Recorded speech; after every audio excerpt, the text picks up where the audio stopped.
we are, Linda and I worked together over a year in the making of this show. And I was first kind of followed her work very early on when Jean Dean had mounted her great shows in her business, and that has continued with Birchbrook in the space of Columbia Street.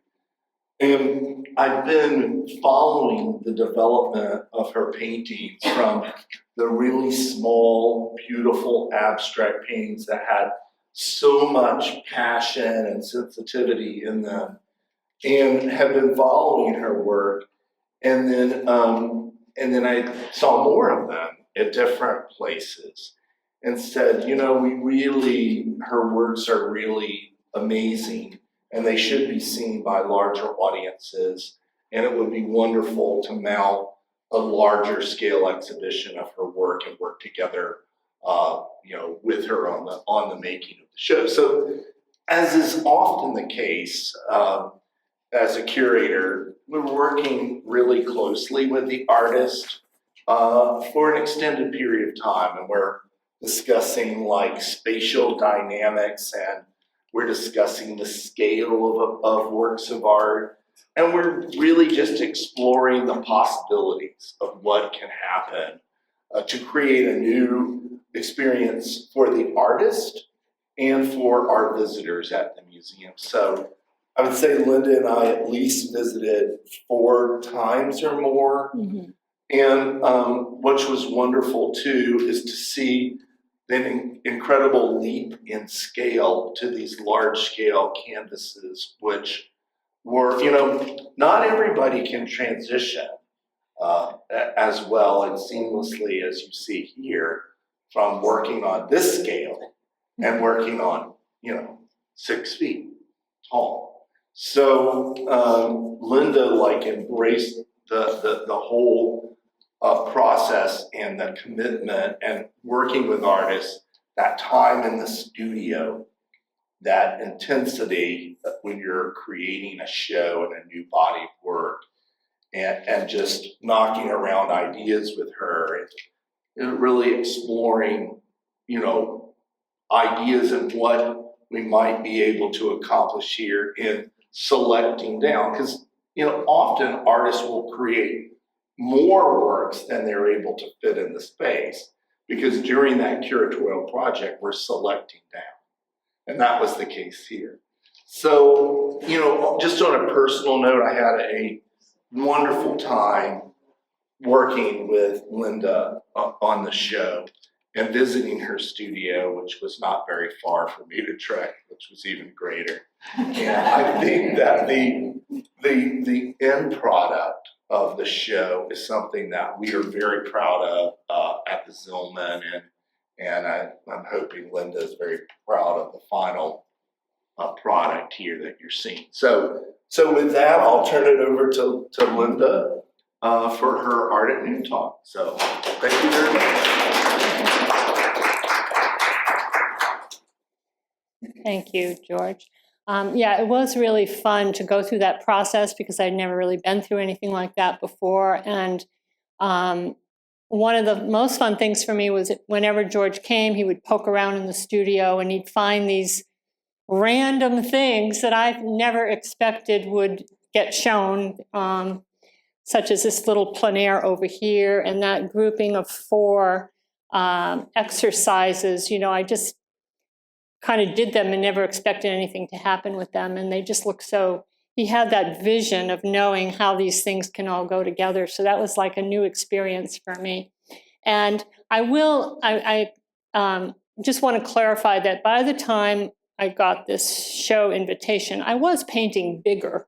I was painting like 36 by 36 was my comfort zone. These 3 here are an example of that size. But it was still quite a leap for me.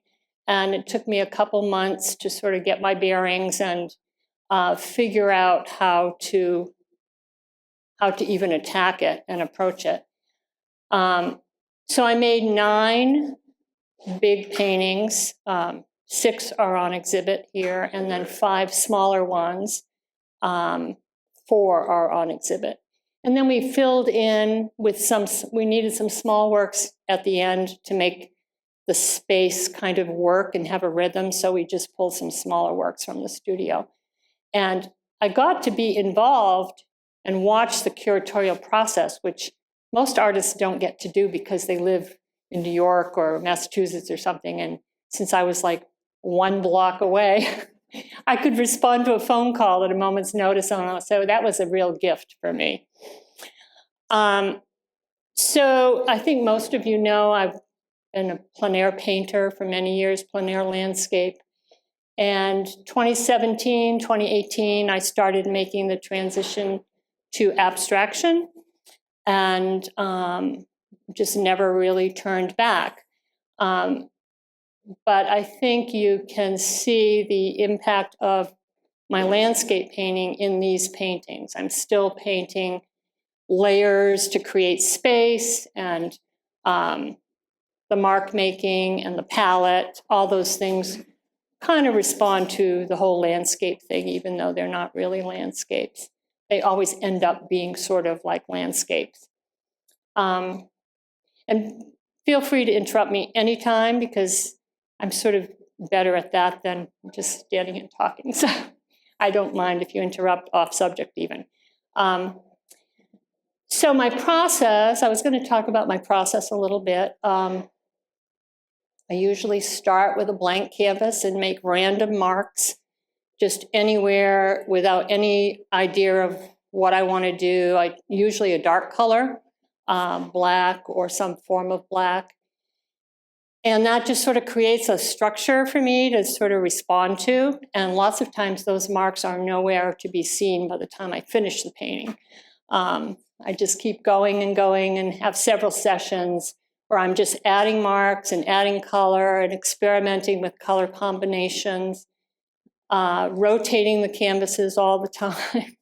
That's one reason I moved from panel to canvas, because I could not rotate these big panels if they were panels. So anyway, I just keep kind of going into making more and more chaos until I come across something that surprises me, like the relationship of 2 colors that I wasn't expecting, or some kind of a magical passage that just really surprised me. And then I kind of use that to go into the next phase of just sort of creating from that idea. And then there's still a lot of rotating going on. Right up until the end, there's a lot of rotating going on. And then the last phase is composition. I don't address composition at all until I get to the end. And I've got all the elements that I like, and then I have to kind of simplify everything. And so the biggest challenge I find in that last phase is trying to keep it fresh and not overworked. And all of you that are artists here know what I mean. It's so easy to kind of go past that stage and get it looking really overworked. So that's sort of my process. And I don't really have any intention from start to beginning until, I just really want it to be, each painting to be a new adventure and bring me some surprises. It's kind of where I'm going. I kind of really love the idea of not knowing where I'm going. It sounds weird, I guess, but sort of the metaphor for my life, I think. Yes. Did you have a question? I can ask a dumb question, but I don't know how do you physically paint those papers? Do you have like some special thing? No, they're quite a bit off of the floor, so they look bigger than they are in person. And so when I'm in my studio, I usually have them on like a paint can or something only about 10 or 12 inches off the floor. And so I can actually reach the top with a brush. And if I can't, I just rotate it and work on the side and then put it back, you know, but I don't find it comfortable to work on a ladder or a step stool. I tried that, and it's just a distraction, you know, if I'm going to fall off or something. So I've found a way to work around that. Yeah, right. But I rotate the canvases so much anyway, I never really know which way they're going to be displayed until the end. And even some of these that I brought in, I had them set up to be displayed 2 or 3 different ways, depending on what was called for the space. So I named the show before I even really, well, I was painting a little bit, I think, but that came from the title of a really old painting, one of the first abstract paintings I did. I called it the poem I meant to write. And it's kind of the way I do my titling. You know, I steal phrases or lines from poems or literature that I like. I keep a journal of all that. And so when I finish a painting, I kind of go through my list and figure out what will work for that painting. So it kind of tied together. That's how that title came about. But I don't title my paintings until the very end. Is there a way we can see that A magical moment. Trying to remember, you know, I just sort of, sometimes by the end of the painting, I don't even remember what I had to begin with, you know. But I think on this one has fewer layers than usual. And I think it was this passage right here of marks, and I don't usually use black, but for some reason I used solid, cold black. And I just loved the way this looked. So I kind of continued with that mark making. And I think that section right there kind of drove where I went with the painting. There were a lot of revisions on here too, but they don't show up too much. And this one I started with modeling paste on the canvas. Sometimes I do that to just get another thing to prompt my mark making, you know, just these textures and stuff are kind of yummy to work around. So this one and that green one both have modeling paste treatment on the canvas. Yeah, I mean, sometimes you just don't know. I mean, I'm sure any of you here that are artists have that same issue. You just don't know what to do next, but you don't want to give it up. So you kind of I put it to the wall, face to the wall most of the time, and I don't look at it for a couple of weeks. And then it's just like writing, I guess. You know, you read the passage again and you know exactly what's wrong with it. So, and also it's just, I use oil, and even though with my medium it dries faster than normal, sometimes a piece is just too wet to work on the next day. So as long as I have 3, 4, 5 pieces in different stages, I always have something to work on. So I don't always work on the same painting all day either. You know, I can switch it up. Yeah, I think I'm really totally process driven. And so I think the biggest similarity is my paint handling. When I was a plein air painter, even plein air painting, my works were kind of abstracted. You know, we called them abstracted landscapes. And so my paint handling really didn't change when I worked on these. And so a lot of the marks, the same kind of marks, the scraping out, the sanding, I guess that's the biggest similarity. And also I tend to always gravitate toward these earth tones. And I try to break out of it, you know, try to make a concerted effort. And this one is kind of one example. And then the red one was kind of a surprise where that came from and where that went. I wasn't really expecting that. Yeah, I mean, it's not a conscious goal, but it's sort of part of my process. You know, I get caught up in making these little micro environments, you know, and that kind of leads me to other places. And so, and then the final process is to get away from it and to make it a painting, you know, not just a bunch of little environments. So It was very challenging because my studio really wasn't big enough to do these paintings. But thanks to the iPhone, I found that if I took a picture, it's almost as good as looking at it from afar away. And you could rotate it right on the phone. You know, you can do a lot of stuff. So it was a really good tool for me to use. And if something started looking like something to me, I would just flip the canvas.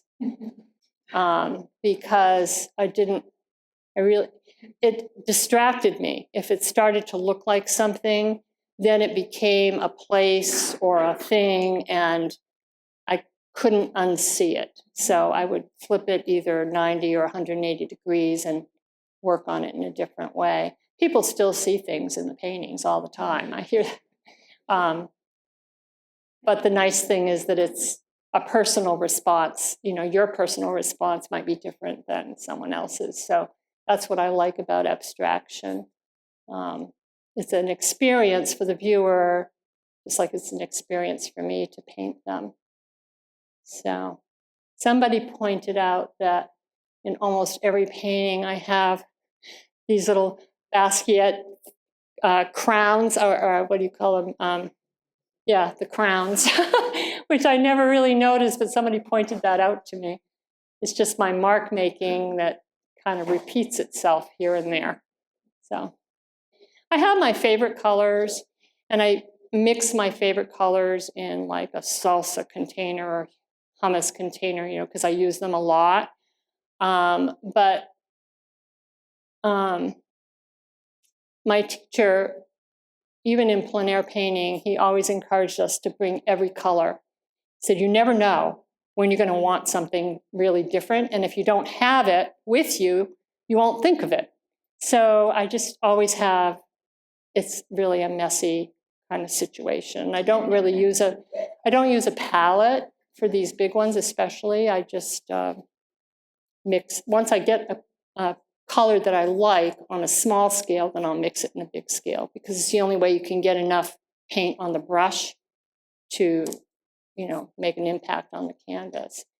But I don't usually start off with any intention of color, but I just start throwing stuff on, and once in a while it's like, wow, I never thought of that. This looks really, it like vibrates or something, and then I kind of go off in that direction.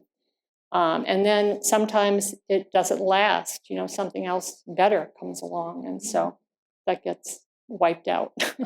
I got tired of landscape working from direct observation. I kind of liked it just being between me and the canvas. And then I'm sort of in it. I'm sort of in the painting all the time. And I really liked that challenge. Not really knowing what's going to happen next, you know. I guess it's part of the process. I'm not really conscious of it, but I tend to put my opaque paint on top near the end, and that helps create that spatial thing.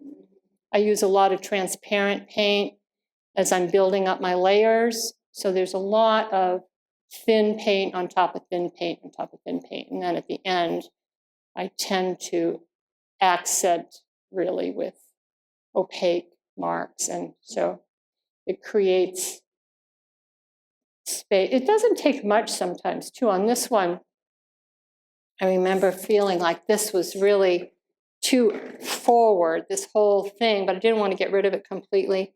And just a mark of charcoal is all that was needed to kind of push that back. So, you know, it doesn't always have to be a big mark either. That little piece right there that George found kicking around in my studio, it's ink and gouache, and that's plein air. I painted that at the stream one day a couple years ago, and I think for outdoor painting, that's kind of what I prefer now, instead of, you know, bringing all my stuff.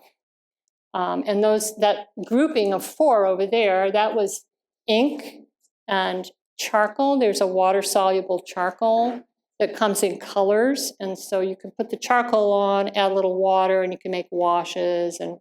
And should we talk about that one? Yeah, I just want to say, I mean, for us, over the years, we've been able to grow the museum's collection through donors, including artists like Linda and like Nina and others.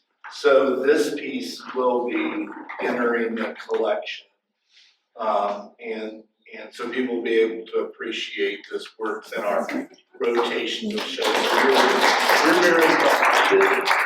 We have really significant, and we've been really working with foundations and others in growing large-scale paintings with the collection. So this really helps kind of move that aspect of our collection, larger scale paintings with this gift. And I love this painting. I think it has it's got a different tone than its neighbor here, Yeah. which is also a really, really beautiful painting.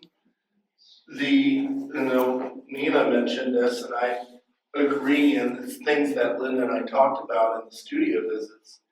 This sense of deep space, this manufactured space that's created here in this open for possibilities of a lot of interpretations. I heard someone talk about it having a feeling like you're entering into a forest or things like that. So we're really delighted that this piece is going to be with the museum kind of in perpetuity, and appreciate being able to grow our painting collection here. And also our mission, an aspect of our mission of having the most significant artists who are working in Maine represented in the collection.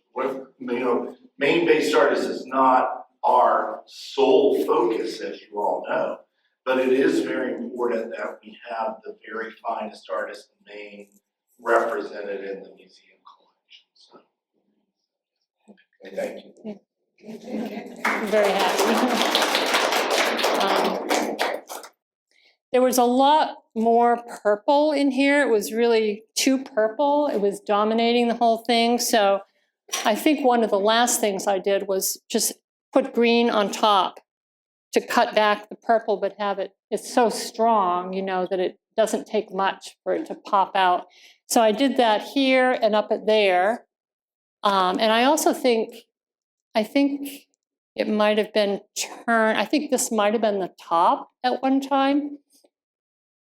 So I think the biggest thing was just cutting down the purple, putting the green on top, which created space, but also just allowed the purple to really pop without being sickening, I'm pretty sure that's what I did, and it changed everything. It changed it quite a lot. And but they look so different in here, just I don't know that I've ever had a show where I look at all the work and I don't feel like, oh, I should have just done this little thing, I just really feel content with every single painting, which is kind of unusual. Yeah, so, yes. A lot of people have mentioned, and I think so too, that the red one feels interior more so than the others. And I called it Upstairs by the China Lamp, which is a line from a Laura Nyro song. But it reminded me of China, and I have a China connection because my daughter-in-law is Chinese, and so I've spent some time in China. And they just looked like China to me, the reds and the golds. And so that was kind of fun to have that little personal thing. It reminded me very comfortably of that. I always say the thing with abstraction is people respond to it from where they are in their life. And, I do a lot of dark paintings, and some people find that hard, but I find it mysterious and makes me want to be in it because, I'm a happier person, I guess. I don't know. But I mean, if you're not in the right place, you might find that difficult. It's so dark. Thank you. Okay, thank you very much. More help, excuse me.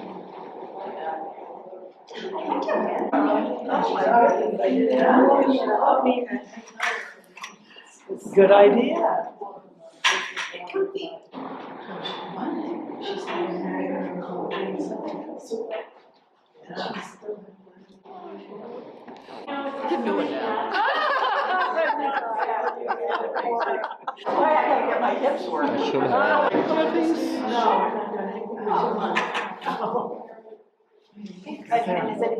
They work.